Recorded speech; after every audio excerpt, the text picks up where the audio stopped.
বাবু কি বলছিস রে? তুমি আজকে দাঁড়িয়ে কি ভাবছো?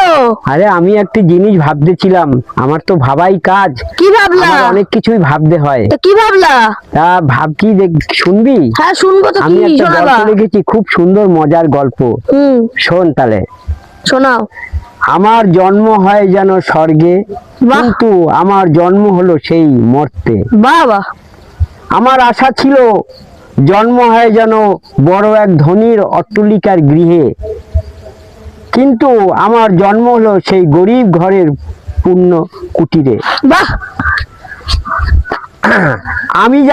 আমি খেতে চেয়েছিলাম সরপুরিয়া, কিন্তু আমার ভাগ্যে জুটলো সেই ডালপুরিয়া।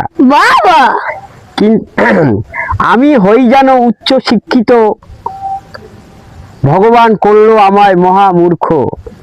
আমার আশা ছিল টাকার, যেদিকে যাই দেখি সবই ফাঁকা। আমার শেষ দিন কাটবে স্বর্গ দুয়ারে, বাহ। কিন্তু শেষে দিন কাটলো আমার জমের দুয়ারে। বাহ বাহ। কেমন হলো রে? ভালো, জিও দুলাল বাবু, জিও। আচ্ছা, ঠিক আছে, ঠিক আছে।